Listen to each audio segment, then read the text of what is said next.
सर्वेभ्यो नमो नमः। संपूर्णानंद संस्कृत विश्वविद्यालय द्वारा अंतर्जाल माध्यमेन आमुख माध्यमेन संचालिते शास्त्र प्रौढ़ी इति नाम के कार्यक्रमे अस्मिन् भवतां सर्वेषां स्वागतम् अस्ति। सर्वप्रथम सर्वविद्याधिष्ठात्री माँ सरस्वती के चरणों में मैं अपनी प्रणति अर्पित करता हूँ। वर्तमान समय में संपूर्ण विश्व में व्याप्त कोरोना नामक महामारी के निरंतर बढ़ते प्रकोप को देखते हुए छात्रों के कल्याणार्थ उपकारार्थ विश्वविद्यालय के कुशल प्रशासक न्यायशास्त्र मूर्ति उद्भट विद्वान परम यशस्वी सहृदय माननीय कुलपति प्रोफेसर राजा राम शुक्ल जी द्वारा विशिष्ट योजना अंतर्गत निर्देशित समायोजित निरुक्त शास्त्र के पंक्तिशः अध्ययन अध्यापन हेतु मैं डॉक्टर सत्येंद्र कुमार यादव सहायक आचार्य वेद विभाग आज के पाठ में आप सभी का स्वागत एवं अभिनंदन करता हूँ। पूर्व दो पाठों में हम लोग वेदांग एवं निरुक्त का सामान्य अध्ययन कर चुके थे। आज हम लोग प्रथम अध्याय के प्रथम पाद के अंतर्गत विषयों का पाठ करेंगे। इसमें प्रथम पंक्ति है समाम्नायः समाम्नातः सव्याख्यातव्यः। समाम्नायः गवादिर्देवपत्न्यन्तः शब्द समुदायः। समाम्नातः मंत्रार्थ परिज्ञानाय ऋषिभिः ग्रंथीकृतः सव्याख्यातव्यः। विभज्य इमान्यत्र नामानि इमान्याख्यातानि उपसर्गा इमे निपाता इमे इत्येवं रीत्या निर्वक्तव्यः इत्यर्थः। समाम्नायः गवादिर्देवपत्न्यन्तः गो शब्द से लेकर देवपत्नी शब्द पर्यंत वैदिक शब्दकोश। समाम्नातः पुरातन ऋषियों ने प्राचीन ऋषियों ने निघंटु नामक ग्रंथ में एकत्र किया संकलित किया। सव्याख्यातव्य है उसकी विशेष व्याख्या करनी है अर्थात यहाँ इसका अच्छी तरह से ठीक तरह से सम्यक प्रकार से विवेचन करना है। इस शास्त्र में ये नाम हैं, ये आख्यात हैं, ये उपसर्ग हैं, ये निपात हैं, यह सामान्य लक्षण है, यह विशेष लक्षण है, ये एकार्थक शब्द हैं, ये अनेकार्थक शब्द हैं इत्यादि विषयों का संपूर्ण ग्रंथ में विवेचन किया जाएगा। इसमें इस प्रकार गो शब्द से लेकर देवपत्नी शब्द पर्यंत 1773 शब्दों का समाम्नाय अर्थात वैदिक शब्दकोश बनाया जा चुका है।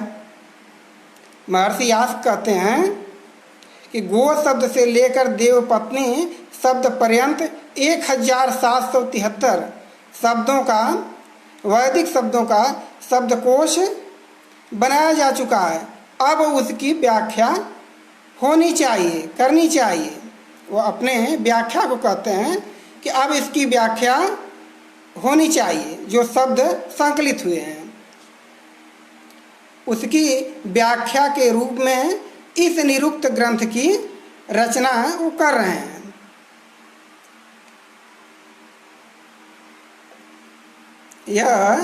यह निरुक्त निघंटु ग्रंथ का व्याख्या ग्रंथ है।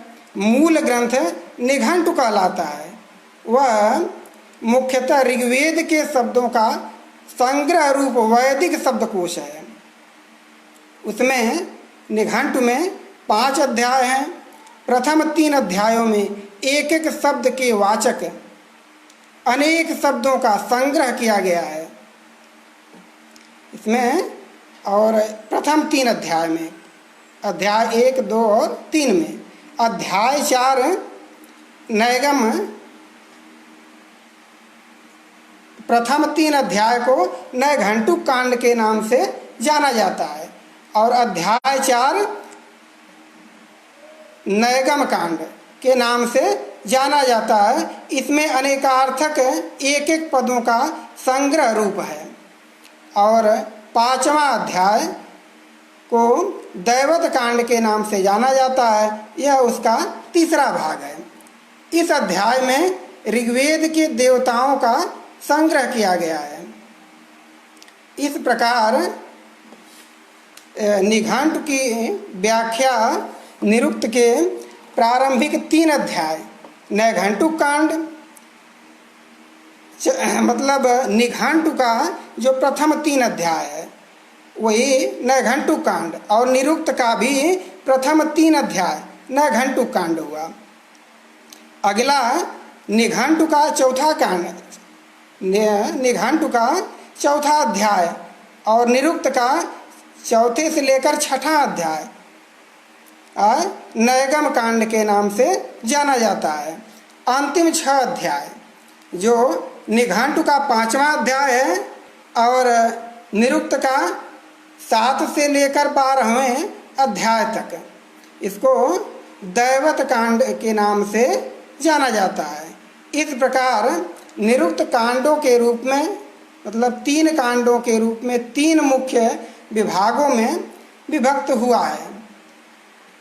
निरुक्त के प्रारंभिक 3 अध्याय यद्यपि नैघंटुक कांड के नाम से जाने जाते हैं, किंतु उसमें निघंटु पठित पदों की व्याख्या द्वितीय अध्याय के 4th पाद से प्रारंभ हुई है। द्वितीय अध्याय के 3 पादों में ग्रंथकार ने निरुक्त से संबद्ध विषयों का विवेचन किया है, इसलिए वह निरुक्त का भूमिकात्मक भाग कहा जाता है या कहा गया है। अब हम लोग उसके महत्व पर चर्चा कर लेते हैं। श्री यास्काचार्य ने यह निरुक्त ग्रंथ वस्तुतः मौलिक ग्रंथ नहीं अपितु एक व्याख्या ग्रंथ है की रचना की है। यह निघंटु की व्याख्या ग्रंथ है, टीका ग्रंथ है एक तरह से, पर उसका सम्मान एवं महत्व मूल ग्रंथ से भी कहीं अधिक है। निरुक्त का आधारभूत मूल ग्रंथ निघंटु है, वह एक प्रकार का वैदिक शब्दकोश है। वेदों के और विशेष रूप से ऋग्वेद के महत्वपूर्ण एवं कठिन या क्लिष्ट शब्दों का संग्रह किया गया है। इन शब्दों के अर्थों का परिज्ञान हो जाने पर वेदार्थ को समझना अत्यंत सरल सुगम हो जाता है। इन शब्दों का संग्रह इस प्रकार से किया गया है कि उनके अर्थ का ज्ञान सरलता से हो सके। जैसे कि वेदों में पृथ्वी अर्थ के उद्बोधन के लिए, बोधन के लिए जितने शब्द प्रयुक्त होते हैं, उन सब का संग्रह एक साथ कर दिया गया है और उनकी गणना भी करके इत 1विंशति पृथ्वी नाम ध्येयानि, इस प्रकार का निर्देश उनके अंत में कर दिया गया है। इसलिए उन सब शब्दों का अर्थ स्पष्ट हो जाता है। इस शैली में से वेदों के महत्वपूर्ण समस्त शब्दों का संग्रह करके निघंटु नाम से वैदिक शब्दकोश की रचना की गई थी। उसकी व्याख्या करने के विचार से महर्षि यास्काचार्य ने इस निरुक्त ग्रंथ की रचना की। इसलिए ग्रंथ के आरंभ में सव्याख्यातव्य है लेकर यास्काचार्य ने अपने ग्रंथ के विषय तथा प्रयोजन रूप 2 अनुबंधों का निर्देश किया है। किसी भी ग्रंथ के 4 अनुबंध होते हैं, जिसे अनुबंध चतुष्टय कहा जाता है। इसमें प्रथम है अधिकारी, द्वितीय है विषय, तृतीय है संबंध और चतुर्थ है प्रयोजन। तो इसमें वैदिक शब्दकोश की व्याख्या इस ग्रंथ की विषय है, इस ग्रंथ का विषय है। इसके द्वारा वेदार्थ का परिज्ञान और वेदाध्ययन को सुकर बनाना ये प्रयोजन है। दो हो गए अनुबंध। अगला है वेदार्थ के जिज्ञासु उस ग्रंथ के अध्ययन अध्यापन के लिए अधिकारी हैं। ये तीसरा प्रयोजन हुआ, नहीं तीसरा अनुबंध हुआ।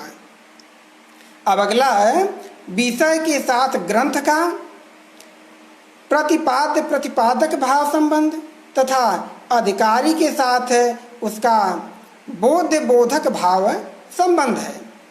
इस प्रकार अनुबंध चतुष्टय हुआ। इसमें इस ग्रंथ में अधिकारी, विषय, संबंध, प्रयोजन। इस पंक्ति के द्वारा जो प्रथम पंक्ति पठित हुई उस पंक्ति के अध्ययन प्रवृत्ति के 4 कारणों का निरूपण भी इसके साथ हो जाता है। निघंटु की रचना शैली यद्यपि उन वैदिक शब्दों के अर्थ का सामान्य रूप से ज्ञान हो जाता है, परंतु उनका विश्लेषण करके उनके अवयव अर्थ की विवेचना उसमें नहीं की गई है। इसलिए उन शब्दों का विशेष रहस्य उसमें नहीं खुलता। इसी न्यूनता की पूर्ति के लिए महर्षि यास्काचार्य ने इस व्याख्या ग्रंथ अर्थात निरुक्त ग्रंथ की रचना की है। यह प्रक्रिया केवल इस वैदिक शब्दकोश के विषय में ही नहीं अपितु अमरकोश आदि लौकिक शब्दकोशों के संबंधों में भी पाई जाती है। जैसे अमरकोश के ऊपर भट्टोजी दीक्षित के पुत्र भानुजी दीक्षित ने इसी प्रकार से व्याख्या सुधा नामक व्याख्या की रचना की है। निघंटु जैसे महत्वपूर्ण वैदिक शब्दकोश के ऊपर तो इस प्रकार की व्याख्या और भी अधिक होनी चाहिए थी, उसकी आवश्यकता और भी अधिक थी। महर्षि यास्काचार्य ने उसी आवश्यकता की पूर्ति के लिए इस ग्रंथ की रचना कर वेदाध्ययन का मार्ग अत्यंत ये तो प्रथम पंक्ति, एक ग्रंथ के प्रथम पंक्ति की व्याख्या हुई से प्रारंभ हुआ। आगे कहते हैं तमिमं समाम्नायं निघंटव इत्याचक्षते अन्येभ्य आचार्य इति शेष निरूढ़ा ही यम संज्ञा एतस्मिन् छंद समुदाये इति भावः। कहते हैं तम उस इमम इस समाम्नायम वैदिक शब्दकोश को मंत्रों के शब्दों को कोश को निघंटव इति निघंटु इस नाम से आचक्षते कहते हैं, अर्थात उस गवादि देव पत्यंत वैदिक शब्दकोश का निघंटु नाम हुआ या पड़ा। आगे ग्रंथकार कहते हैं निघंटव अकस्मात, किसी भी शब्द की व्युत्पत्ति देते समय महर्षि यास्क प्रायः कस्मात पद का प्रयोग करते हैं, जिसका अर्थ है किस धातु और क्या। कहते हैं निघंटव अकस्मात, उत्तर देते हैं निगमा इमे भवन्ति। निघंटु शब्दस्य का व्युत्पत्तिरर्थ निश्चयेन निगूढ़ार्था परिज्ञाता संतो मंत्रार्थान गमयन्ति ज्ञापयन्ति में। कहते हैं निघंटव अकस्मात, निघंटु क्यों कहे जाते हैं, तो उसका उत्तर देते हैं प्रतिपक्षी से, क्योंकि इमें ये शब्द निगमा भवन्ति निश्चय से गमा मंत्रों के अर्थों का बोध कराने वाले होते हैं, अतः इनका नाम निघंटु पड़ा। प्रश्न होता है निघंटु क्यों कहे जाते हैं, तो उत्तर देते हैं क्योंकि ये शब्द निश्चय से गमा मंत्रों के अर्थों का बोध कराने वाले होते हैं, अतः इनका नाम निघंटु पड़ा। आगे कहते हैं छंदोभ्य समाहृत्य समाहृत्य समाम्नाताः। छंदोभ्य पद से यहाँ ये अर्थ निकलता है कि ये केवल वैदिक शब्दों की व्याख्या है, वैदिक शब्दों की, लौकिक शब्दों की व्याख्या। गवा छंदोभ्य मंत्र समाहृत्य समाहृत्य समाम्नाताः ग्रंथीकृता इत्यर्थः। क्योंकि ये गवादि शब्द छंदोभ्य वेदों से, मंत्रों से, समाहित्य समाहित्य बटोर बटोर कर, संकलित कर, इकट्ठा कर, संग्रहित कर, समाम्नाता समायोजित किए गए हैं। अतः ये शब्द निश्चय से मंत्रार्थ का बोध कराने का सामर्थ्य रखते हैं। कहते हैं कि क्योंकि ये गवादि शब्द इकट्ठा करके समायोजित किए गए हैं एक स्थान पर, अतः ये निश्चित रूप से मंत्रार्थ का, मंत्रों के अर्थ का बोध कराने में सामर्थ्य रखते हैं। इनमें क्षमता है मंत्रों के अर्थों का बोध कराने में। आगे कहते हैं ते निघंटव एव संतो निगमना निघंटव उच्यन्ते इत्योपमन्यवः। ते समाम्नाता गवादयो मंत्रार्थ निगमनात् हेतो निघंटव उच्यन्ते। गकार स्थाने घकारं कृत्वा तकार स्थाने च टकारं कृत्वा। उत्तम कहा भी गया है वर्णागमो वर्ण विपर्ययस्य द्यौचापरो वर्ण विकारनाशो धातोस्तदर्थात् सयेन योगस्तदुच्यते पंचविधम निरुक्तम। ते वे ये शब्द निगमनात् निश्चय पूर्वक मंत्रार्थ का बोध कराने के कारण निघंटवः एव संतः निघंटु ही होते हुए निघंटवः उच्यन्ते निघंटु कहे जाने लगे।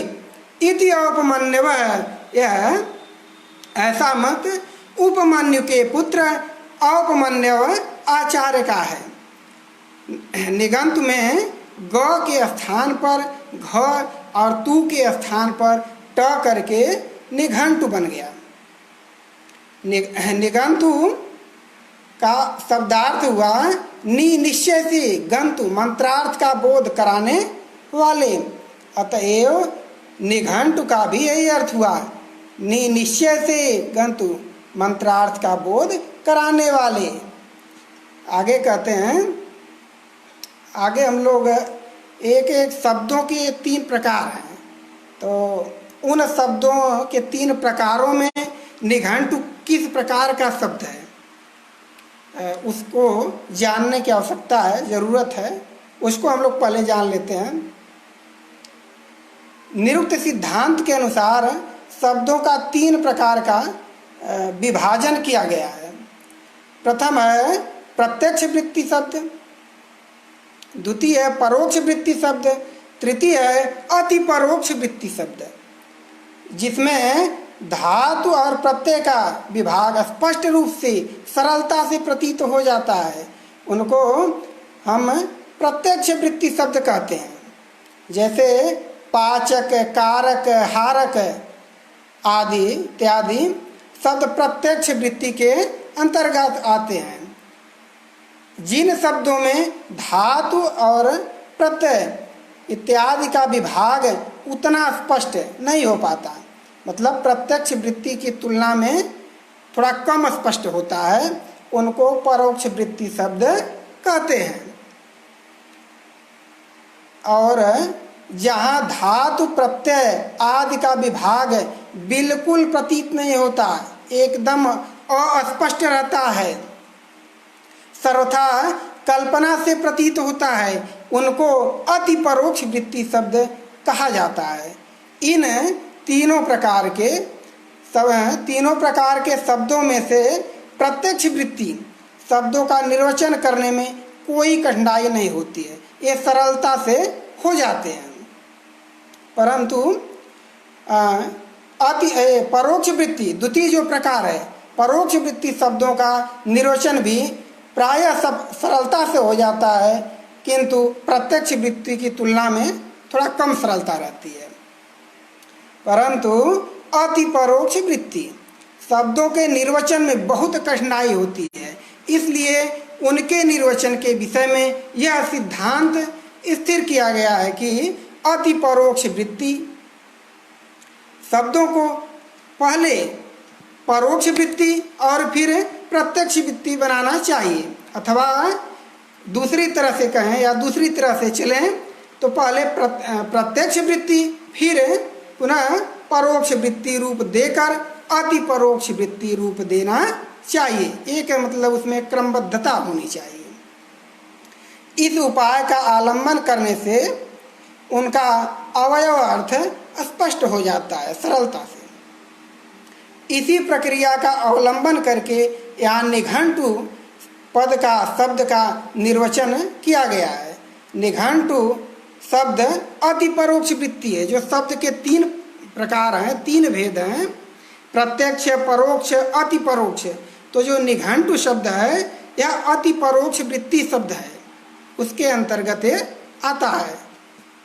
निघंटु उसका परोक्ष वृत्ति है, निघंटु अति परोक्ष वृत्ति, निघंटु उसका परोक्ष वृत्ति और निगम उसका प्रत्यक्ष वृत्ति। शब्दों के तीन प्रकार हो गए, निघंटु, निघंटु और निगम, जिसमें निघंटु हुआ अति परोक्ष वृत्ति, निघंटु हुआ परोक्ष वृत्ति और निगम हुआ प्रत्यक्ष वृत्ति रूप।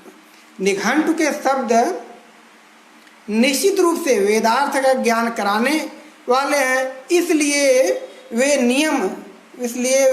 निगम कहलाते हैं। यह निगम शब्द का अर्थ और धातु का स्पष्ट विभाग होने से वह प्रत्यक्ष वृत्ति रूप है। उसके परोक्ष वृत्ति निगंत रूप और उसका अर्थ सरलता से समझ लिया जाता है। फिर उसके द्वारा उसके अति परोक्ष वृत्ति रूप निघंटु शब्द का अवयव अर्थ भी स्पष्ट रूप से समझ में आ जाता है। इसलिए अति परोक्ष वृत्ति शब्दों के निर्वचन में इस प्रक्रिया का अवलंबन किया जाता है। इस प्रकार निघंटु पद की, निघंटु शब्द की, पद नहीं शब्द की, यह एक प्रकार की व्युत्पत्ति दिखलाई गई है।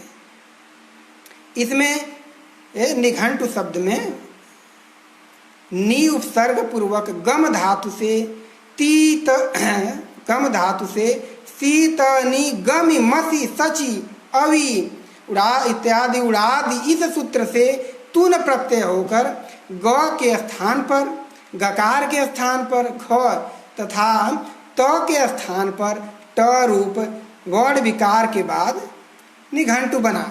मतलब ग के स्थान पर घ और त के स्थान पर ट रूप परिवर्तित होकर निघंटु शब्द बनता है। ये तो पहली जो तीन प्रकार के शब्द हैं उसमें पूर्व व्याख्या के पूर्व शब्द के अनुशीलन में ये व्याख्या हुई। आगे कहते हैं अपि वाहननादेव स्युः समाहता भवन्ति। समाहता सम आ उपसर्ग पूर्वक हन धातु से बना है, इसका परिवर्तित रूप निघंटु है। अपि चायमन्य प्रकारो निघंटु शब्द निर्वचने कस्तरहि आहननात् न तो निगमन ना नित्यभ्य प्रायः पाठार्थे वर्तमानस्य हन्ते अनेकार्थत्वा धातूनां वर्ण व्यापत्या हकार स्थाने गकारः तस्य टकारः ब्राह्मणे इदमाहतं सूत्रे इदमाहतं अत्र पाठार्थे हन्ते प्रयोगः। कहते हैं अपि वा अथवा, क्योंकि ये शब्द समाहता भवन्ति, सम अच्छी प्रकार से, ठीक प्रकार से, उचित प्रकार से, समुचित प्रकार से, आहता पंचाध्यायी में मर्यादा पूर्वक क्रमशः पढ़े गए हैं, अतः आहननात् एव स्युः। इस आहनन क्रिया योग से ही समाहंत होते हुए उपसर्ग व्यत्यय, उपसर्गाध्याहार और वर्ण विपर्य आदि करके निघंटु कहलाने लगे।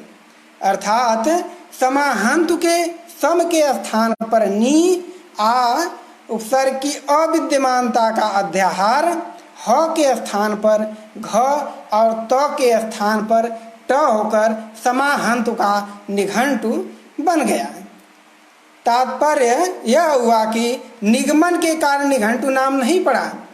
ये द्वितीय उत्पत्ति देते हैं कि तात्पर्य यह हुआ कि निगमन के कारण, पहले निगमन के कारण ये दे चुके हैं, तो अब कहते हैं निगमन के कारण निघंटु नाम नहीं पड़ा, अपितु आहनन मतलब पंचाध्यायी में पठन के कारण निघंटु नाम पड़ा।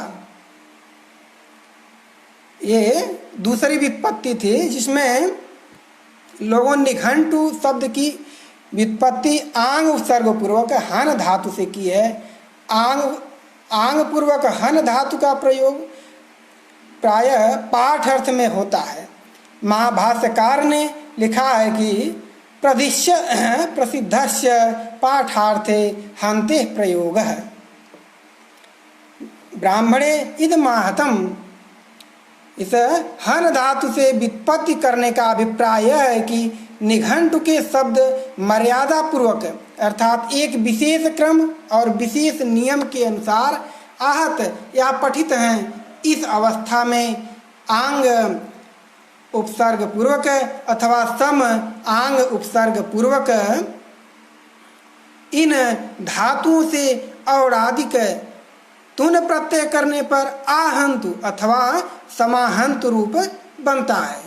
उस दशा में सम आंग उपसर्गों के स्थान पर नी उपसर्ग का और ह के स्थान पर घ तथा त के स्थान पर ट का आदेश करके निघंटु शब्द बनता है। इस व्युत्पत्ति के अनुसार पदों के मर्यादा पूर्वक पठित होने के कारण वैदिक शब्दकोश का नाम निघंटु रखा गया है, यह अर्थ निकलता है। इस प्रकार ये निघंटु शब्द की दो व्युत्पत्तियां हुई। अब तीसरी व्युत्पत्ति कहते हैं यद्वा समाहृता भवन्ति। यद्वा एते समाहरण क्रिया योगात् समाहृता भवन्ति छन्दोभ्यः ततः समाहर्तवः सन्तो निघण्टवः इत्युच्यन्ते। एवमेष निघण्टु शब्दो कहते हैं सम आ और ह्री धातु से समाहर्तु समाहत्तु से निघण्टु शब्द बना है। कहते हैं यत वा अथवा, क्योंकि ये वैदिक शब्द मंत्रों से समाहिता भवन्ति इकट्ठे किए गए हैं, अतः इस समाहरण क्रिया योग से समाहर्तु नाम पढ़ते पढ़ते उपसर्ग व्यत्यय आदि पूर्ववत करके निघंटु बोले जाने लगे। अतएव न तो कहते हैं अतएव न तो निगमन के कारण निघंटु नाम हुआ और न समाहरण के कारण निघंटु नाम हुआ, किंतु समाहरण के कारण निघंटु नाम हुआ। इन दो व्युत्पत्तियों के अतिरिक्त जो तीसरी व्युत्पत्ति थी निघंटु शब्द की, उसमें सम आंग उपसर्ग पूर्वक ह्री धातु से और अधिक तुन प्रत्यय करके समाहर्त रूप बनाकर सम और आंग उपसर्गों के स्थान पर नी उपसर्ग का तथा ह के स्थान पर घ और त के स्थान पर ट तथा र के स्थान पर र का आदेश करके निघंटु शब्द बनाया जाता है। इस व्युत्पत्ति के अनुसार वेदों से अथवा मंत्रों में से चुन चुन कर शब्दों का संग्रह किए जाने के कारण इस वैदिक शब्दकोश का नाम निघंटु रखा गया है। ये एक प्रकार से तीन निघंटु के तीन प्रकार से उत्पत्ति इन्होंने बताई। इस त्रिविध जो तीन प्रकार की उत्पत्ति है उनका आधार क्या है, हम उन पर चर्चा कर लेते हैं। इस प्रकार यहाँ निरुक्तकार ने निघंटु शब्द की 3 प्रकार की व्युत्पत्तियां दिखलाई हैं। इन व्युत्पत्तियों का आधार अर्थ भेद है। निघंटु नामक वैदिक शब्दकोश के शब्दों में 3 प्रकार की विशेषताएं पाई जाती हैं। उन्हीं के आधार पर निरुक्तकारों ने उन्हें उसकी 3 प्रकार की व्युत्पत्तियां की हैं। सबसे पहली प्रथम बात यह है कि निघंटु के शब्द निश्चयपूर्वक वेदार्थ के बोधक होते हैं, इसलिए नि उपसर्ग पूर्वक गम धातु से उसकी सिद्धि मानकर प्रथम व्युत्पत्ति की गई है। उस व्युत्पत्ति के कर्ता औपमन्यव आचार्य हैं। निघंटु के शब्द एक विशेष नियम तथा क्रम के अनुसार मर्यादा पूर्वक पढ़े गए हैं, इसलिए पाठार्थक आंग पूर्वक हन धातु से इस शब्द की सिद्धि मानकर दूसरी व्युत्पत्ति दिखलाई गई है। निघंटु के शब्द की तीसरी विशेषता यह है कि वेदों में से अथवा मंत्रों में से चुन चुन कर संग्रहित किए गए हैं। इस भाव को सूचित करने के लिए सम आंग उपसर्ग पूर्वक ही धातु से इस शब्द की सिद्धि मानकर तीसरे प्रकार की व्युत्पत्ति दिखलाई गई है। ये जो निघंटु शब्द था, इसकी 3 व्युत्पत्तियों पर 3 प्रकार से व्युत्पत्ति हुई है। किस किस प्रकार से उस पर चर्चा हो चुकी। अब आगे कहते हैं तद यान्ये तानि चत्वारि पद जातानि नामाख्याते चोपसर्ग निपाताश्च तानि मानि भवन्ति। कहते हैं ततः तान्ये तानि, ततः यान्ये तानि लोके वेदे च प्रसिद्धानि चत्वारि चतुःसंख्यकानि पद जातानि पदगणाः नाम आख्यातमुपसर्गा निपाताश्च तानि मानि निघंटु संज्ञानि भवन्ति। तद वह निघंटु संज्ञक है। क्या है? यानि एतानि, जो ये 4, जो ये चत्वारि पद जातानि, लोक और वेद में 4 पद जातियां हैं, शब्दों के भेद हैं। कौन कौन से हैं? नाम आख्याते च उपसर्ग निपाताश्च, नाम आख्यात उपसर्ग और निपात। तानि इमानि, वे ही ये भवन्ति, निघंटु संज्ञक इन्हीं 4 शब्द भेदों के अंतर्गत है और इस शब्द समूह का ही नाम निघंटु है। कहते हैं प्रश्न था वह निघंटु संज्ञ क्या है, तो बताते हैं जो ये लोक शब्दों के भेद हैं, नाम आख्यात उपसर्ग और निपाति, वे ही ये निघंटु संज्ञक हैं। आगे कहते हैं इसमें तत्र उन शब्दों की उन 4 जातियों वर्गों में जिनका अभी निघंटु नाम भी कहा गया है। नाम आख्यातयो, नाम और आख्यात का एतत् लक्षणम प्रदिशन्ति, यह लक्षण कहते हैं भाव प्रधानम, भाव क्रिया है मुख्य, जिसमें क्रिया की प्रधानता जिसमें मुख्य रूप से है। आख्यातम, आख्यात है। सत्व प्रधानानि नामानि, सत्व है, द्रव्य है प्रधान, जिसमें द्रव्य की प्रधानता है, वे नाम कहलाते हैं। इसका तात्पर्य यह है कि जहाँ क्रिया प्रधान हो और कारण आदि गौण हो वह आख्यात है, और जहाँ सत्व अर्थात लिंग संख्या वचन आदि जिसका अनुगमन करे ऐसा सत्व द्रव्य प्रधान हो और क्रिया गौण हो वह नाम कहलाता है। आख्यात जैसे पचति, भोक्ते इत्यादि, और नाम जैसे किसी का भी नाम, जैसे पुरुष, रमा, धनम, मनो इत्यादि नाम जो सामान्यतः नाम लिए जाते हैं। आगे कहते हैं तद यत्रोभे भाव प्रधान भवतः, अथ पुनर्यते अथ पुनर्य त्रयते उभे भवतो वाक्ये तत्र आख्यातं प्रधानं एवं तावदाख्यातं वाक्ये प्रधानमिति फलितम्। तद यत्र, और जहाँ, उभे भवता, दोनों, मतलब जहाँ नाम और आख्यात दोनों होते हैं। जैसे देवदत्त, उदाहरण देते हैं, देवदत्त पचति, इस वाक्य में भाव प्रधान है, भाव प्रधानम ययोहते, भाव अर्थात क्रिया की ही प्रधानता होती है। कहते हैं जहाँ दोनों आ जाए, नाम और आख्यात, वहाँ किसकी प्रधानता होगी? तो वहाँ उत्तर देते हैं कि वहाँ क्रिया की अर्थात आख्यात की प्रधानता होगी। कहते हैं नाम तो उस क्रिया के अंगभूत है, उस क्रिया के संपादनार्थ है, कही जाती है क्रिया ही और की जाती है क्रिया, और इसलिए स्वभावतः मुख्य क्रिया ही होती है।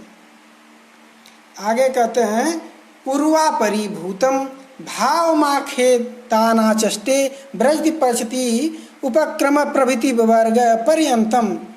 पूर्वापरिभूतम पूर्वापरमिव पौर्वापरेणावस्थिते मेकने कासु क्रियासु आश्रितम उपक्रम प्रभृति। उपक्रम आरंभ। कहते हैं उपक्रम प्रभृति, उपक्रम प्रभृति किसी क्रिया के आरंभ से लेकर, किसी क्रिया के आरंभ से लेकर अपवर्ग उसकी समाप्ति पर्यंत, पूर्वापरिभूतम पौर्वापर्य से अवस्थित भावम यावन मात्र क्रिया को ब्रजति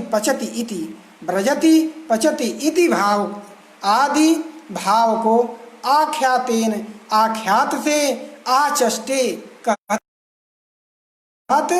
जिस प्रकार देवदत्तो लवपुरम ब्रजति, इस वाक्यगत ब्रजति में जूता पहनना, एक के बाद दूसरा पैर रखना, रास्ते में भोजन करना, उठना, किसी से बात करना रास्ते में इत्यादि अनेक अवान्तर क्रियाएं समाविष्ट हैं। इनको करता हुआ भी देवदत्त ब्रजति मतलब जा रहा है, इसी एक मुख्य क्रिया से अवहित होता है। इसी प्रकार यहाँ भी अनेक क्रियाओं से संपादन किया गया है, भी भाव आख्यात से ही अवहित होता है। जहाँ अनेक क्रियाएं होती हैं वह भी आख्यात नाम से अभिहित होता है। आगे कहते हैं मूर्तम सत्वभूतम सत्वनाम भी प्रज्ञापक्ति रीति। कहते हैं कभी कभी वही भाव मूर्तम रूपांतर को प्राप्त हुआ, सत्वभूतम सत्व की शक्ल में आया हुआ, सत्व नाम भी, सत्व द्रव्य नामों से अर्थात लिंग संख्या वचन आदि से युक्त शब्दों से व्यवहृत होता है। जैसे ब्रज्यापक्ति आदि, तात्पर्य यह है कि ब्रज्या जाना, पक्ति पाक या पकाना, ये दोनों क्रिया ही हैं, भाव ही हैं, अतएव इनका आख्यात शब्द से ही व्यवहार उचित है। आगे कहते हैं अध इति सत्वानाम उपदेश है, सत्वानाम प्राणिनाम उपदेश सामान्य उपदेश इत्यर्थ है। सत्वानाम सब द्रव्यों का उपदेश कथन अध इति, अध इस सामान्य शब्द से हो जाता है।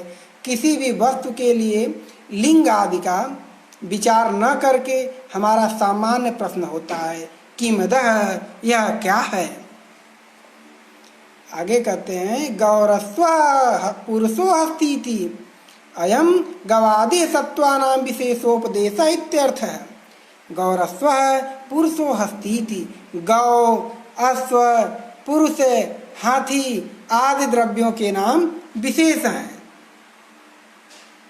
कहते हैं आगे भवतीति भावस्य, भवतीति भवती होता है, यह भावस्य सब क्रियाओं का सामान्य लक्षण है। कोई कुछ कर रहा हो, हम साधारणतः यही प्रश्न कर बैठते हैं, किम भवति, क्या हो रहा है, तो इस प्रकार भवति, हो रहा है, यह सब क्रियाओं का सामान्य लक्षण है। आस्ते सेते ब्रजति तिष्ठतीति, आस्ते सेते आदि क्रियाओं का विशेष लक्षण है। आगे कहते हैं, इंद्रिय नित्यम वचनम औदुम्बरायण तत्र चतुष्टयम नोपपद्यते। वचनम नाम आख्यात उपसर्ग और निपात रूप जितना भी शब्द समूह है वह इंद्रिय नित्यम वागात्मक इंद्रिय से में नियत है। उच्चारण के अनंतर ही वह नष्ट हो जाता है। यह नष्ट हो जाता है। अतः तत्र उसमें चतुष्टयम न उत्पद्यते, चार भेद नहीं बन सकते। ये औदुम्बरायण है, ये औदुम्बर ऋषि का कहना है कि चार भेद नहीं हो सकते हैं, नाम आख्यात उपसर्ग और निपात। इनका कहना है कि शब्द कहे जाते हैं, उसके अनंतर वो नष्ट हो जाते हैं। इनका उच्चारण या श्रवण के अनंतर ही वर्ण नष्ट हो जाता है। इस सिद्धांत के अनुसार जब तक बोलने वाले के मुख में वर्ण है तब तक तो उसकी सत्ता है, किंतु उच्चारण करते ही वह वर्ण नष्ट हो जाता है। इसलिए उन वर्णों से उत्पन्न होने वाले पद या नाम आख्यात उपसर्ग आदि भेद नहीं बन सकते, क्योंकि नष्ट और अनष्ट, विद्यमान और विद्यमान अविद्यमान का मेल असंभव है। इनका कहना है कि शब्द जब तक बोले जाते हैं तब तक रहते हैं, उसके अनंतर उसके बाद शब्द नष्ट हो जाते हैं।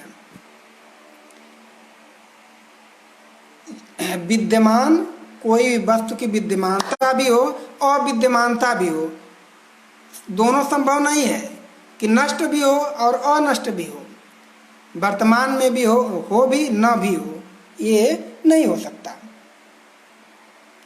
कहते हैं इसका मेल संभव नहीं है।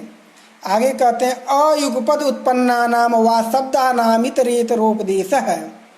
वा और वाक्य के अवयवभूत अयुगपद उत्पन्ना नाम, एक साथ न उत्पन्न हुए शब्दानाम, शब्दों का जो इतरेतरोपदेश है, परस्पर प्रधान अप्रधान भाव है, वह भी उत्पन्न नहीं हो सकता। अर्थात नाम की आख्यात के प्रति गौणता और आख्यात की नाम के प्रति मुख्यता नहीं बन सकती, क्योंकि उच्चारण के अनंतर ही विनष्ट हुआ नाम कैसे आख्यात के प्रति गुण भाव को प्राप्त हो सकता है।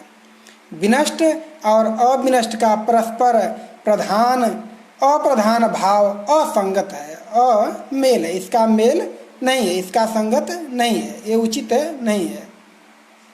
आगे कहते हैं शास्त्रकृतो योगस्य,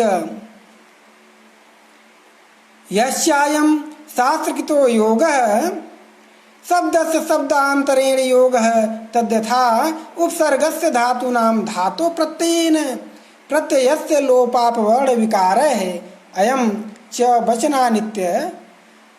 वचनानित्यनोपपद्यते विनष्ट विनष्टयोः परस्परम योगा अभावात्। च और शास्त्रकृत योग, शास्त्र में देखा गया है एक शब्द का दूसरे शब्द के साथ संबंध नहीं बन सकता, जैसे उपसर्ग का धातु के साथ और धातु का प्रत्यय के साथ, क्योंकि विनष्ट और अविनष्ट का योग अशक्य है, असंभव है, नहीं हो सकता। आगे कहते हैं व्याप्तिमत्वात् तु शब्दस्य व्यापनम व्याप्ति ऐसा यस्मिन्नस्ति स व्याप्तिमान तद्भाव व्याप्तिमत्वम नित्यत्वम। कहते हैं तू शब्द पूर्व पक्ष का निरसन करता है। यहाँ पर जो तू शब्द आया है वो पूर्व पक्ष का निरसन करता है। शब्दस्य शब्द के व्याप्तिमत्वात् व्याप्तिमान अर्थात नित्य होने से उपर्युक्त सब दोष नहीं रहते। व्याप्तिरस्य वर्तते असौ व्याप्तिमान तस्य भावः तस्मात्। कहने का तात्पर्य यह है कि वस्तुतः शब्द तो नित्य हैं, उच्चारण क्रिया से तो वह केवल प्रकट होता है, वह यह उच्चारण क्रिया उत्पन्न और नष्ट होती रहती है। शब्द तो न उत्पन्न होता है और न विनष्ट होता है। अतएव वचना नित्यम नित्यत्व कृत आक्षेप का दोष निराधार है। यह आक्षेप की यह अनित्य है, यह दोष निराधार है, इसका कोई आधार नहीं है। आगे कहते हैं अड़ीयस्त्वाच शब्देन संज्ञाकरणम व्यवहारार्थम लोके। अड़ीयस्त्वाच और अत्यंत लाघव होने से, थोड़े में बहुत ज्यादा काम देने से शब्देन शब्द का संज्ञाकरणम संकेत करना लोक में व्यवहारार्थम व्यवहार के लिए है। उसका सारांश यह है कि यदि कोई आशंका करे कि जब हाथ के हिलाने, आंख के मीचने आदि इशारा करने से सब व्यवहार चला सकते हैं, तब इतने बड़े शब्द समूह या शब्द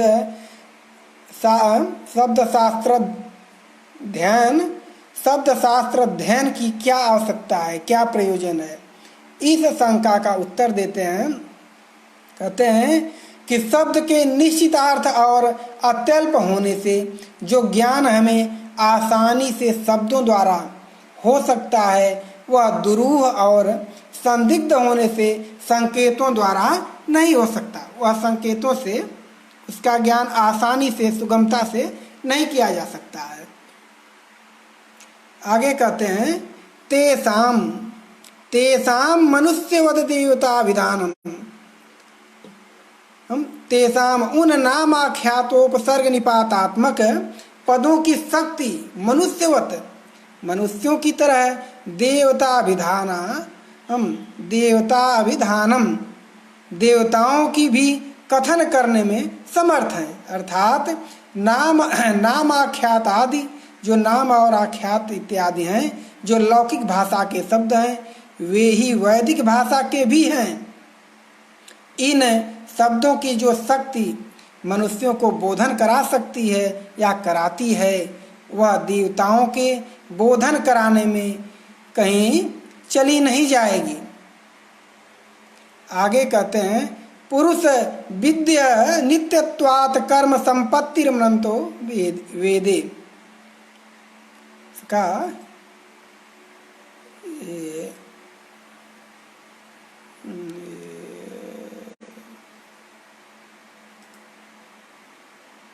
कहते हैं मनुष्येषु विद्यायाः विज्ञानस्य अनित्यत्वात् विस्मरणेन कर्म संपत्ति न स्यात् अविगुण कर्म फल संपत्ति भवेत इत्येवम् अर्थ वेदे मंत्रा समाम्नात् इति वाक्य शेष है। तो कहते हैं अच्छा, तो फिर जब लोक और वेद के शब्द एक ही हैं, मनुष्यों की तरह देवों के भी उद्बोधन कराने में नाम आख्यात इत्यादि की शक्ति समान ही है, तो जिस प्रकार बिना मंत्रों के ही सारा लोक व्यवहार चल रहा है, उसी प्रकार यज्ञादि क्रियाएं भी बिना मंत्रोच्चारण के ही क्यों न हो जाएं करें। तो उसका उत्तर देते हैं वेदों में मंत्र क्यों पढ़े गए और यज्ञार्थ ही क्या है, इसका उत्तर देते हैं। कहते हैं पुरुष विद्या नित्यत्वात् पुरुष विद्या तस्या अनित्यत्वम तस्मात् मनुष्यों के ज्ञान की अनित्य और साथ में अत्यल्प भी होने से यागादि क्रियाओं का अनुष्ठान त्रुटि रहित नहीं हो सकता। अतः कर्मणाम संपत्ति कर्म संपत्ति ही। यज्ञादि क्रियाओं का अनुष्ठान फल संपन्न हो सके, यज्ञादि का अविगुण संपादन हो सके, अतः वेद में मंत्र अभिहित इति शेष मंत्र पढ़े गए हैं। इसका तात्पर्य यह है कि मनुष्य स्वभाव से अल्पज्ञ है और विस्मरणशील है, इसलिए उसके द्वारा यथावत प्रयुक्त शब्द यथार्थ का बोधन नहीं करा सकते। यथार्थ बोधन के अभाव में तत्वज्ञ देवता लोग यज्ञ में हविरा दान के लिए सम्मिलित नहीं हो सकते। देवता लोग यज्ञ में जरा भी से भी त्रुटि को सहन नहीं करते हैं या नहीं कर सकते। देवताओं की अनुपरिस्थिति से यज्ञ साफल्य असंभव है। यदि देवता न आए तो यज्ञ की सफलता असंभव है, वो सफल नहीं मानी जाएगी यज्ञ। इसलिए यज्ञ के अविगुण संपादन त्रुटि रहित कर सकने के लिए वेदों में मंत्र कहे गए हैं। अब आगे चर्चा करते हैं आख्यात की। आख्यात के विकार, कितने विकार हैं? षड्भाव विकार कहा जाता है। तो कितने कहते हैं? षड्भाव विकारा भवन्तीति वार्ष्यायणी। वार्ष्यायणी का एक कथन है, षड्भाव विकारा भवन्तीति वार्ष्यायणी, जायते अस्ति विपरिणमते वर्धते पक्षीयते विनश्यति इति। वार्ष्यायणी महर्षि कहते हैं कि आख्यात क्रिया के 6 प्रकार से विकार उत्पन्न होता है। पहला है जायते, दूसरा अस्ति, तीसरा विपरिणमते, चौथा वर्धते, पांचवा अपक्षीयते और छठा विनश्यति। कहते हैं षड्भाव विकारा भवन्ति इति वार्ष्यायणी आचार्यो मन्यते इति वाक्य शेष है। षड्भाव विकारा भवन्ति, किसी भी वस्तु के 6 क्रिया विकार हुआ करते हैं। इति वार्ष्यायणी, ऐसा कथन महर्षि वार्ष्यायणी का है, ऐसा उनका सिद्धांत है। वे 6 विकार हैं। जायते, उत्पन्न होता है, अस्ति, रहता है, विपरिणमते, बदलता है, वर्धते, बढ़ता है, अपक्षीयते, घटता है, विनश्यति और नष्ट हो जाता है। जैसे जिस प्रकार से शिशु का जन्म होता है, जायते, जन्म होता है, उत्पत्ति होती है, शिशु उत्पन्न होता है, बालक का जन्म होता है, ये एक क्रिया हुई। दूसरी क्रिया हुई अस्ति, बालक जन्म लेता है या वृक्षों का या पौधों का अंकुरण होता है तो वो रहता है, ये दूसरी क्रिया हुई। जन्म लेना, उत्पन्न होना और रहना, पहली क्रिया जन्म लेना, दूसरी क्रिया रहना। तीसरी क्रिया है विपरिणमते, बदलता है। बालक जन्म लेने के बाद रहता है, फिर उसमें कुछ बदलाव होते हैं। उसी प्रकार पौधों में की उत्पत्ति होने पर जब वो रहता है तो उसमें कुछ बदलाव होते हैं। ये तीसरी क्रिया हुई। अगली क्रिया है, चौथी क्रिया, कहते हैं वर्धते, उसका विकास होता है, उसकी वृद्धि होती है। शिशु जन्म लेता है तो रहता है, दूसरी क्रिया, तीसरी क्रिया विपरिणमते, बदलता है, चौथी क्रिया बढ़ता है। एक बदलाव होने के बाद उसका वृद्धि विकास, शिशु का या वृक्ष का, पौधे का एक विकास होता है, तो उसको कहते हैं वर्धते। ये चौथी क्रिया है। अगली क्रिया है अपक्षीयते, ये पांचवी क्रिया है। कहते हैं वर्धते का ये उल्टी क्रिया है, उल्टा है। जैसे वृक्ष या तो बढ़ता जाता है तो उसकी एक सीमा होती है, एक सीमा के बाद वो बढ़ता नहीं है। या मनुष्य एक सीमा के बाद नहीं बढ़ता है। एक ऐसा भी स्थिति आती है, एक चरम स्थिति ऐसी आएगी कि जिसके बाद उसका विकास रुक जाएगा, तो फिर धीरे धीरे घटने लगता है। अपक्षीयते, जस्ट उसका विपरीत है, वर्धते का अपक्षीयते। पांचवी क्रिया है अपक्षीयते, विपरीत क्रिया है, घटने लगता है धीरे धीरे, मनुष्य हो या ये वृक्ष हो घटने लगता है, ये पांचवी क्रिया हुई। फिर छठवीं क्रिया या अंतिम क्रिया है विनश्यति, और घटते घटते एक ऐसी सीमा आती है कि वृक्ष भी जीर्ण शीर्ण अवस्था में जिस प्रकार से चला जाता है, जिस प्रकार से मनुष्य एकदम जीर्ण शीर्ण अवस्था में चला जाता है, उसकी इंद्रियां काम नहीं करती हैं, धीरे धीरे विनश्यति, वह नष्ट हो जाता है। तो आगे कहते हैं, अब इन छहों की जो 6 प्रकार की क्रियाएं हैं, इनकी क्रमशः व्याख्या करते हैं। कहते हैं जायते इति पूर्व भावस्य, जायते इति पूर्व भावस्यादिमा चष्टे नापर भावमा चष्टे न प्रतिषेधति, जने पूर्वो भाव भूतम ते नेति प्रतिषेधे, पर भाव तम न ब्रूते न प्रतिषेधति, अस्तित्वस्य न प्रतिषेधम करोतीत्यर्थः। जायते इति, जायते यह क्रिया पूर्व भावस्य, पहली क्रिया से, जायते यह क्रिया पूर्व भाव से, पहली क्रिया से, आदिम प्रारंभ मात्र को आचष्टे कहती है। अपर भावम, अनंतर की दूसरी क्रिया को, कि अस्तित्व को न नहीं आचष्टे न कहती है, न प्रतिषेधति, और न उसे मना करती है। इसमें जो पहली क्रिया है प्रारंभ को कहती है, अपर भाव अनंतर की क्रिया, यही कह सकते हैं कि उसकी सत्ता है ही नहीं। हम ये नहीं कह सकते हैं कि उसकी सत्ता है ही नहीं, उसकी सत्ता नहीं है। यदि उसमें अस्तित्व है ही नहीं, तब वह जायते उत्पन्न कैसे हो जाती है? जब किसी वस्तु की सत्ता नहीं है तो उत्पन्न कैसे हो जा रही है?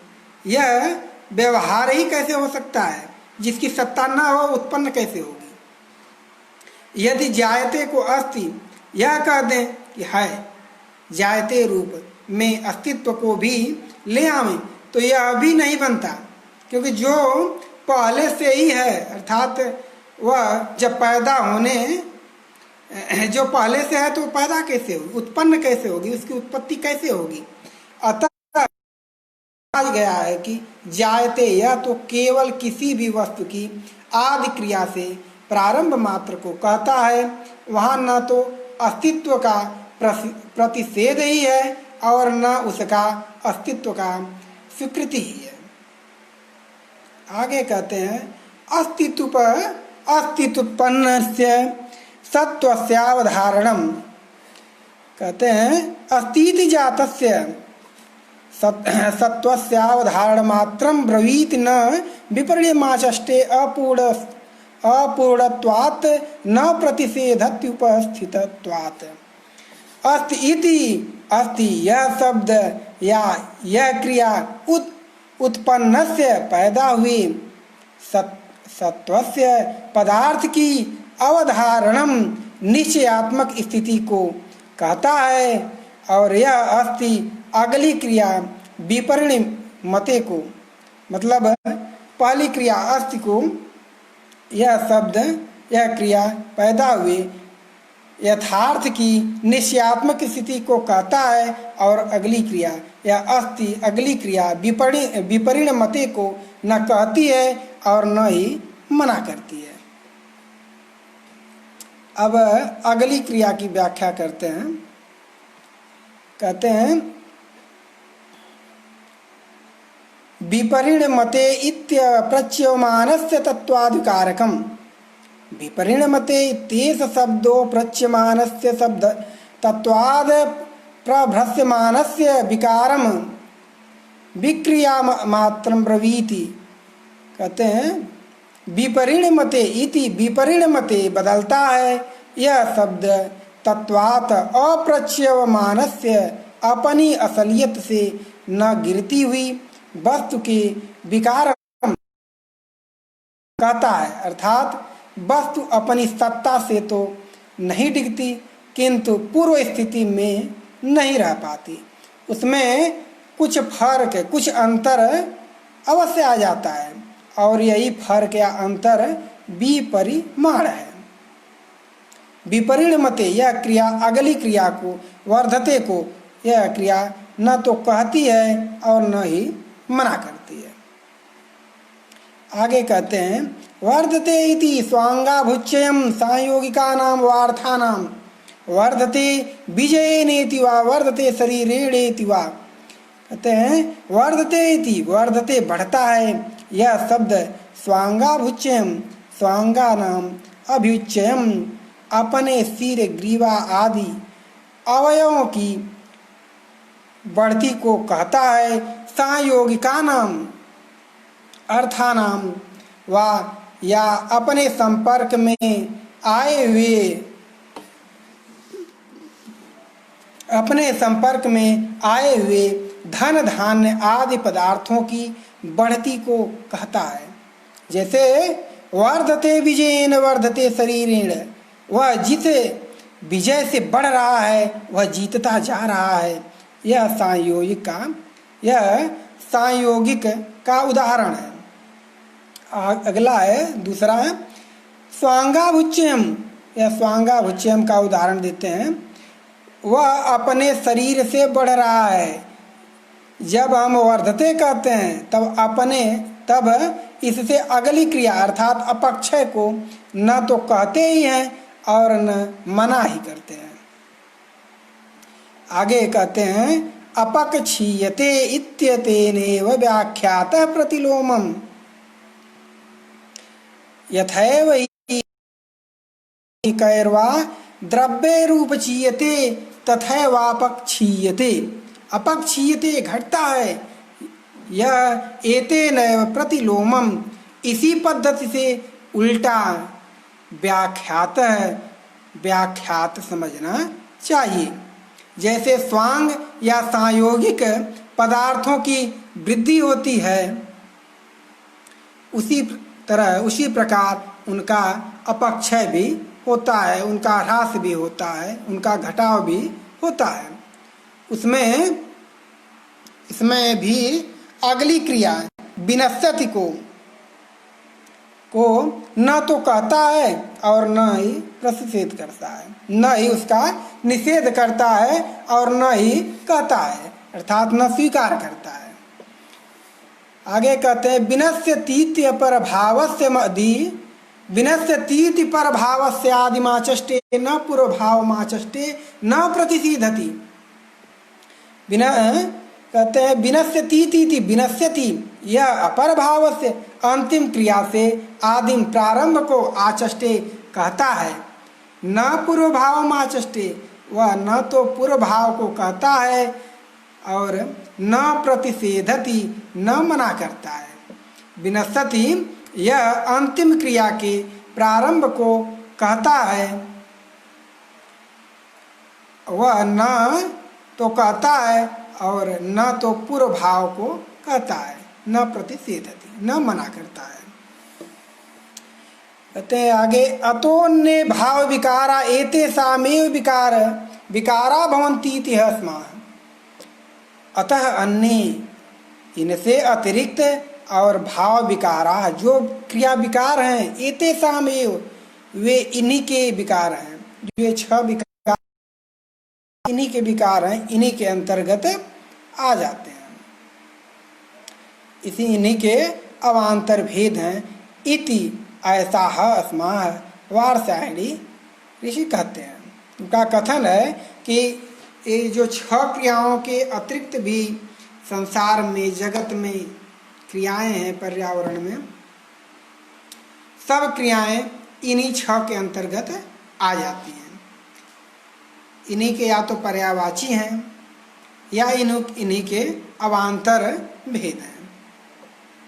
आगे कहते हैं, ते यथा वचनम अभ्युतव्याः, ते यथा वचनम अभ्युतव्याः, ते उन अवान्तर भेदों का यथा वचनम, इन्हीं वचनों से के अनुसार अभिहितव्याः तक युक्ति से निश्चय कर लेना चाहिए। कहने का तात्पर्य यही है कि वास्तव में क्रिया विकार तो छह ही हैं, शेष तो इन्हीं के अवान्तर भेद या इन्हीं के पर्यायवाची शब्द हैं। जैसे जायते के पर्यायवाची है अभि, व्यज्यते, निष्पद्यते, उत्पद्यते इत्यादि। अस्ति के है कि भवति, विद्यते आदि। इसी तरह से विपरिणमते से के हैं जीर्यति इत्यादि। इस प्रकार चत्वारि पद जातानि के अंतर्गत जो 4 पद थे, नाम, आख्यात, उपसर्ग और निपात, उनमें से 2 नाम और आख्यात की चर्चा यहाँ तक हो चुकी। अब तीसरे पद की चर्चा करते हैं। पहला नाम, दूसरा आख्यात, तीसरा उपसर्ग। अब तीसरे उपसर्ग की चर्चा करते हैं। कहते हैं न निर्बद्धा उपसर्गा अर्थान निराहुरिति शाकटायन। महर्षि शाकटायन का कहते हैं उपसर्गा प्रपरादय निर्बद्धा निष्कृष्य नामाख्यात मध्यातबद्धा पदवाक्य रूपेण विरचिता संतो नार्थान निराहुरिति शाकटायन आचार्यो मन्यते इति शेषः। कहते हैं निर्बद्धा निष्कृष्य नाम आख्यात अध्यात्मबद्ध बद्धा पदवाक्य रूपेण विरचिता संत। नाम आख्यात से अलग हुए उपसर्गा प्रपरा अप सम आदि उपसर्ग अर्थान स्वतंत्र अर्थों को नहीं निराहु कहते हैं। इति शाकटायन, ऐसा शाकटायन आचार्य का कथन है। वो कहते हैं जिस प्रकार धन शब्द से दोनों वर्ण ध और न मिलकर धन के वाचक हैं, अलग होकर ध और न किसी भी काम के नहीं रह जाते, इसी प्रकार उपसर्ग नाम या आख्यात से मिलकर तो सार्थक हैं और यदि वो अलग हो जाते हैं तो निरर्थक हो जाते हैं। ऐसा शाकटायन का कथन है कि यदि उपसर्ग आदि के साथ रहेंगे तो उनका अर्थ है, यदि उनके साथ नहीं है तो उसका कोई अर्थ नहीं है। ऐसा महर्षि शाकटायन कहते हैं। ये शाकटायन का विचार है। आगे कहते हैं नामाख्यातयोः वस्तु कर्म संयोग द्योतका भवन्ति। कहते हैं नामाख्यातयोरर्थम उपसर्ग संयोगे सति व्यज्यते। तो निश्चय से नामाख्यातयोर, नाम और आख्यात के कर्मोपसंयोग द्योतका, कर्म अर्थस्य उपसंयुज्य द्योतका इति कर्मोपसंयोग द्योतका, अर्थ के साथ मिलकर ही ये उपसर्ग द्योतक हैं। नामाख्यात के विशेषार्थ के प्रकाशक हैं, स्वतंत्रतया इनका कोई अर्थ नहीं है। कहते हैं कि निश्चय से नाम और आख्यात के अर्थ के साथ मिलकर ही उपसर्ग द्योतक हैं। नाम आख्यात के विशेषार्थ के प्रकाशक हैं, स्वतंत्र रूप से इनका कोई अर्थ, इन उपसर्गों का कोई अर्थ नहीं होता। तो ये इनका मत है, शाकटायन महर्षि का, आचार्य शाकटायन का ये कथन है, ये उनका मत है। किंतु वहीं गार्ग ऋषि है, आचार्य गार्ग हैं, उनका एक कथन अलग है। वो कहते हैं उच्चावचा पदार्था भवन्ति इति गार्ग है। उच्चावचा पदार्था भवन्ति इति गार्ग है। उच्चावचा बहु प्रकारा पदा नामर्था पदार्था भवन्ति वियुक्ता नामपि नामाख्याता भी त्यामिति गार्ग्यः आचार्यो मन्यते इति शेषः। पदार्था, इन उपसर्गों के अर्थ उच्चारण, इन उपसर्गों के अर्थ उच्चावचा भवन्ति, अनेक प्रकार से हुआ करते हैं। इति गार्ग्य, ऐसा मत गार्ग्य आचार्य का है। कहते हैं स्वतंत्र रूप से भी उपसर्ग सार्थक ही है, निरर्थक नहीं है। अतः शाकटायन का यह सिद्धांत गलत है, उपसर्ग निरर्थक है। इस पर दो आचार्यों के मत हैं उपसर्ग पर। आचार्य शाकटायन कहते हैं कि उपसर्ग का स्वतंत्र कोई अर्थ नहीं है, किंतु महर्षि गार्ग्य, आचार्य गार्ग्य कहते हैं कि इनका भी स्वतंत्र अर्थ होता है, ये सार्थक होते हैं। एक तरह से उपसर्गों को कहते हैं शाकटायन की ये निरर्थक हैं, और गार्ग्य कहते हैं कि नहीं उपसर्ग सार्थक हैं, इनका भी अर्थ होता है, स्वयं अर्थ होता है स्वयं में। आगे कहते हैं तद येषु पदार्थे है प्राहुरिमेतम नामाख्यातयोरर्थ विकरणम। पहले शाकटायन ने जो यह कहा कि नामाख्यात से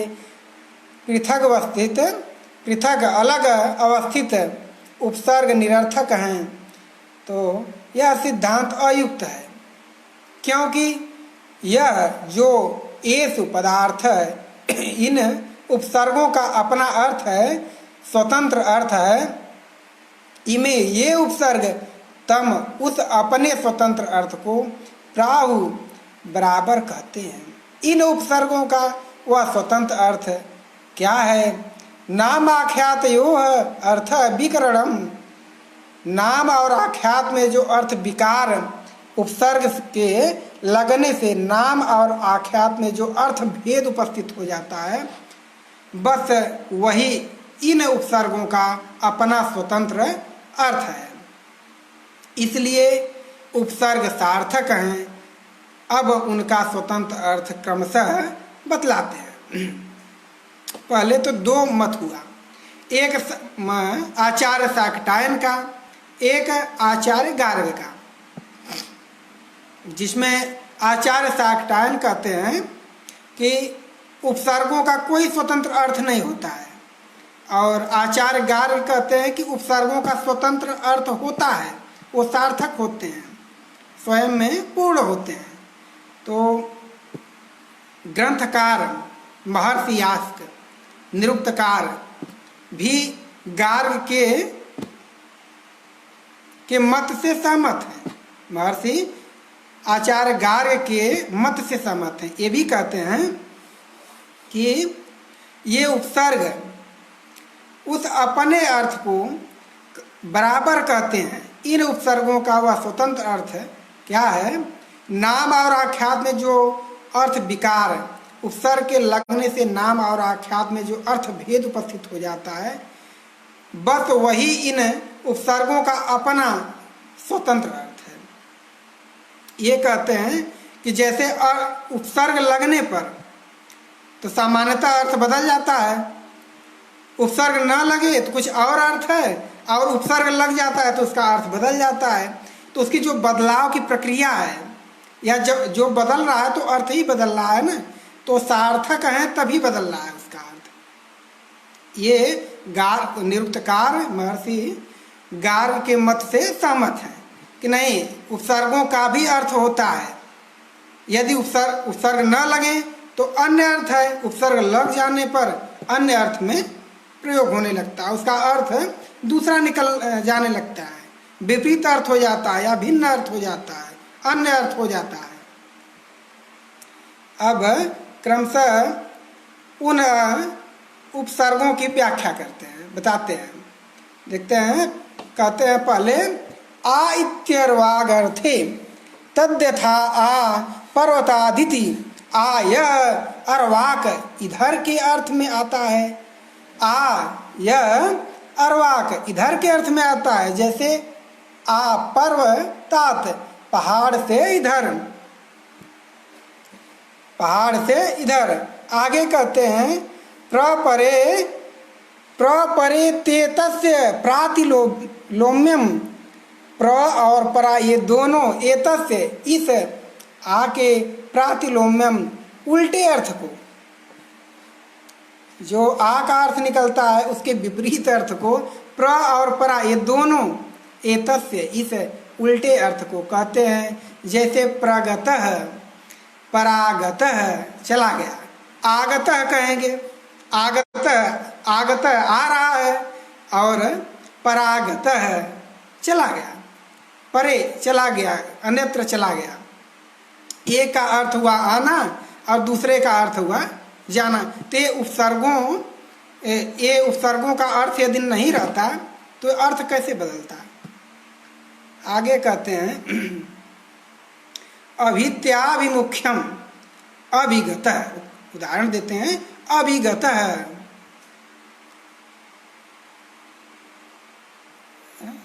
अभिगतः एतस्य अभे प्रातिलोम्यम आ प्रतिगत इति, प्रति इति प्रति, यह एतस्य इस अभि को प्रातिलोम्यम प्रतिकूल अर्थ को कहता है। जैसे प्रतिगतः लौट गया, गतः गया, प्रतिगतः लौट गया चला गया, वापस गया। अगला है अति सु इत्यभिपूजितार्थे, अति सु इत्येवाव अभिपूजितार्थे वर्तते। अति धनः सुब्राह्मणः इति, अति और सु इति ये दोनों अभिपूजितार्थे सत्कृत अर्थ में या पूजार्थ में आते हैं। जैसे अति धनः बहुत धनी, सुब्राह्मणः उत्तम ब्राह्मण।